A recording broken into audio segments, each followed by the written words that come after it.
ခုလိုမျိုးဗီဒီယိုကတော့စကားပြောတယ်ပေါ့နော်ဗီဒီယိုကတော့တစ်ခါမှတော့မတင်ဘူးပါဘူးဒါမှလည်းအ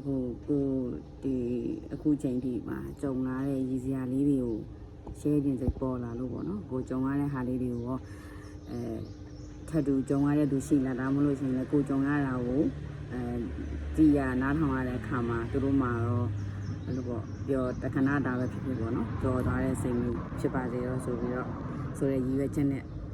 စပြီးတော့ပေါ့နော်ဒီလိုမျိုးကြုံရတဲ့အလွဲလေးတွေနားမှာတလွဲကြားရတဲ့ဟာလေးတွေပေါ့နော်အဲ့ဒါလေးတွေပြောပြဖို့ဖြစ်ပါတယ်လိုမျိုးဘဝမှာနေလိုက်နဲ့ကြုံလာတဲ့အလိုမျိုးရည်စရာလေးတွေဒီများတွေရောပေါ့နော်ကိုလိုပဲရည်ရလာပေါ့ကိုဖြစ်ကုန်နားထောင်တဲ့ခါကျရင်အဲ့လိုမျိုးလေးပြီးခြင်းအခုပထမဆုံးပြောပြမယ့်ဟာကြတော့ကိုယ့်ရဲ့နားပြဿနာပေါ့အဲ့လိုပြောရမလားမသိဘူးเนาะတခါလေးစကားလုံးမြန်မာသချင်းတွေကိုတောင်မှเนาะကိုယ့်ရဲ့ဒီပြောရရင်ကိုယ့်ရဲ့ဒီမြန်မာလိုဆိုတဲ့သချင်းတော်မှာဟာကြရင်နားကြမှားတာမျိုးရှိရပေါ့เนาะအဲ့လိုမျိုးပေါ့အဲ့ဒါကအခုကဘာလဲဆိုတော့ဒီထိုင်းကိုမရောက်ခင်မှာမြန်မာမှာလုပ်ခဲ့တဲ့ကုမ္ပဏီမှာတတိယထိုင်းလူမျိုးပေါ့ဒါပေမဲ့မြန်မာစကားကျွမ်းတဲ့တတိပေါ့เนาะဆိုတော့တတိနဲ့အဲ့လိုမျိုးဖုန်းတွေပြောတဲ့အခါမှာ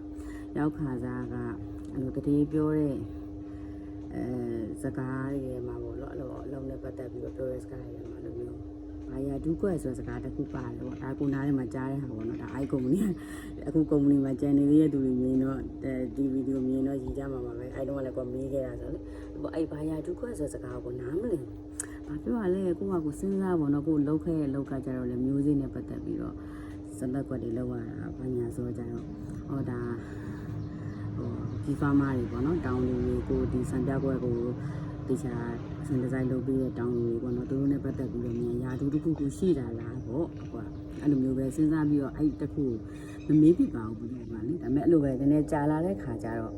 အဲ့စကားကိုသူများဆိုတခြားဝန်ထမ်းကိုတတိနဲ့စကားပြောတဲ့ခါမှာတတိယအဲ့လိုမျိုးအဲ့ဘာယာဒုကွက်ဆိုတဲ့ဟာလေးကပါတော့ဘာလဲပေါ့ဆိုပြီးတော့တခါမှတော့မေးလိုက်မိတယ်ဒီအကိုတယောက်ကိုမေးလိုက်တဲ့ခါကျမှ